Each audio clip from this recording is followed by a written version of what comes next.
Corona का नया variant Omicron अब डराने लगा है। भारत में भी ओमिक्रॉन की रफ्तार तेज हो गई है। देश में अब तक ओमिक्रॉन के 228 मामले सामने आ चुके हैं। ओमिक्रॉन के लक्षण क्या है, वैक्सीन असरदार है या नहीं, डेल्टा से कितना घातक है, ऐसे कई सवाल मन में खड़े होते हैं। इस रिपोर्ट में हम ऐसे ही 8 जरूरी सवालों के जवाब जानेंगे। क्या ओमिक्रॉन वेरिएंट के मरीजों का अलग है इलाज? नहीं, ओमिक्रॉन से संक्रमित मरीजों का इलाज कुछ अलग नहीं होता है, ऐसा नहीं है। बाकी कोरोना मरीजों की तरह ही उनका इलाज भी किया जा रहा है। कोरोना मरीजों के इलाज का प्रोटोकॉल विश्व स्वास्थ्य संगठन की ओर से तय किया गया है। दिल्ली के LNJP अस्पताल के डायरेक्टर डॉक्टर सुरेश कुमार ने बताया था कि कोरोना प्रोटोकॉल के तहत इलाज हो रहा है। रिपोर्ट नेगेटिव आने के बाद ब्लड टेस्ट और एक्सरे किया जाता है और रिपोर्ट सामान्य रहती है तो डिस्चार्ज कर दिया जाता है। किस तरह हो रही है टेस्टिंग का तरीका भी वही है, बस ओमिक्रॉन वेरिएंट की पुष्टि के लिए कोरोना संक्रमित के सैंपल को जीनोम सीक्वेंसिंग के लिए भेजा जाता है। डॉक्टर सुरेश कुमार ने बताया कि दिल्ली एयरपोर्ट पर यात्रियों का RT-PCR टेस्ट किया जाता है। अगर रिपोर्ट पॉजिटिव आती है तो अस्पताल में भर्ती कर लिया जाता है।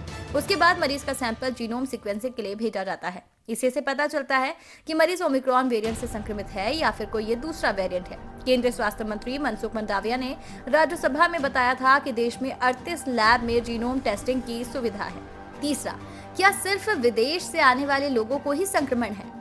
माना जा रहा है कि जो लोग विदेश से लौटकर आ रहे हैं वहीं ओमिक्रॉन से संक्रमित हो रहे हैं, लेकिन ऐसा जरूरी नहीं है। देश में अब तक ओमिक्रॉन के कई ऐसे मामले भी सामने आए जिसमें मरीज की कोई ट्रैवल हिस्ट्री नहीं है।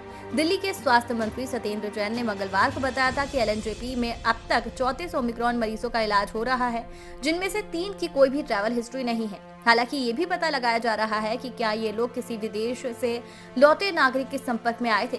इसी तरह तेलंगाना के हैदराबाद में भी लोकल ट्रांसमिशन का पहला केस आया। यहाँ ओमिक्रॉन मरीज का इलाज करने वाले डॉक्टर भी ओमिक्रॉन से संक्रमित पाए गए। चौथा, क्या डेल्टा वेरिएंट से घातक है?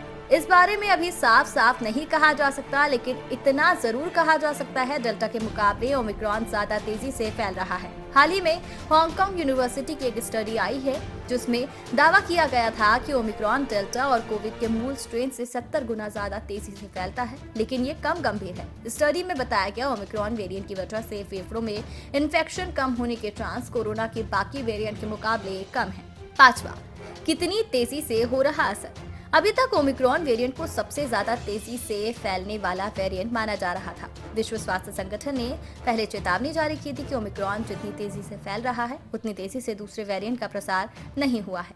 WHO का ये भी कहना है कि डेल्टा की तुलना में ओमिक्रॉन ज्यादा तेजी से फैल रहा है। ऐसी भी आशंका है कि ओमिक्रॉन डेल्टा को रिप्लेस कर सकता है। केंद्र सरकार ने भी मंगलवार को राज्यों को अलर्ट करते हुए कहा है कि डेल्टा की तुलना में ओमिक्रॉन 3 गुना ज्यादा संक्रामक है।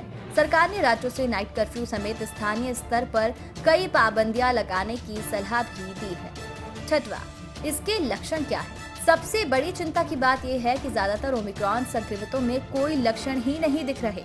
स्वास्थ्य मंत्री मनसुख मंडाविया ने सोमवार को राज्यसभा में बताया कि ओमिक्रॉन के 80% मरीजों में कोई लक्षण नहीं है, वहीं 13% ही ऐसे हैं जिनमें मामूली लक्षण हैं। LNJP के डायरेक्टर डॉक्टर सुरेश कुमार बताते हैं कि साउथ अफ्रीका और यूरोप से WHO का जो डेटा आया उसके मुताबिक ओमिक्रॉन मरीजों में हल्के लक्षण होते हैं। उनमें गले में दर्द, लूज मोशन, हल्का बुखार होगा। हालांकि सांस लेने में दिक्कत या BP से संबंधित समस्या नहीं देखी गई है। इसके अलावा जैसा डेल्टा वेरिएंट के मामले में देखा गया था वैसा ओमिक्रॉन मरीजों को ऑक्सीजन की जरूरत भी नहीं पड़ रही है। सातवां, क्या अभी जो है वैक्सीन वो कारगर है?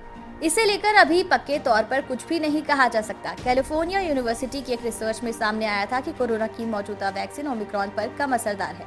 हालांकि राहत की बात यह है कि वैक्सीन की वजह से लोग भले ही संक्रमित हो रहे हैं लेकिन गंभीर बीमारी नहीं हो रही। राज्यसभा में केंद्र सरकार ने बताया कि अभी इस बात के कोई सबूत नहीं है कि मौजूदा वैक्सीन ओमिक्रॉन पर असरदार है या नहीं। हालांकि इसके बावजूद चिंता की बात यह है कि वैक्सीनेशन के बावजूद भी लोग ओमिक्रॉन से संक्रमित हो रहे हैं। मीडिया रिपोर्ट्स के मुताबिक महाराष्ट्र में ही ओमिक्रॉन के 80% मरीज ऐसे थे जिन्हें दोनों डोज लग चुकी थी। वैक्सीनेटेड होने के बाद भी ओमिक्रॉन का संक्रमण होने के कारण ही भारत समेत दुनिया भर में बूस्टर डोज पर बहस छिड़ गई है। भारत में भी बूस्टर डोज लगाने की मांग उठ रही है। सरकार ने संसद में बताया था कि एडवाइजरी कमेटी बूस्टर डोज को लेकर विचार कर रही है। अमेरिका, ब्रिटेन में जिन्हें दोनों डोज लग गई है उन्हें तीसरी डोज दी जा रही है, तो वहीं इजराइल में अब चौथी डोज लगाने का फैसला भी लिया गया है। इसके पोस्ट इफेक्ट कैसे हैं? जिस तरह से डेल्टा या दूसरे वेरिएंट से ठीक होने के बाद भी लोगों को थकान, कमजोरी और सांस लेने में दिक्कत जैसी समस्या आती थी, वैसी ही कोई समस्या ओमिक्रॉन से रिकवर के बाद भी आ रही है या नहीं, इस पर स्टडी की जानी अभी तक बाकी है। क्योंकि ओमिक्रॉन अभी नया वेरिएंट है, इसलिए इसके पोस्ट इफेक्ट को रोककर अभी तक कोई भी जानकारी सामने नहीं आई है। कोरोना और वैक्सीनेशन से जुड़ी जानकारी के लिए हमारे चैनल को सब्सक्राइब कर लीजिए।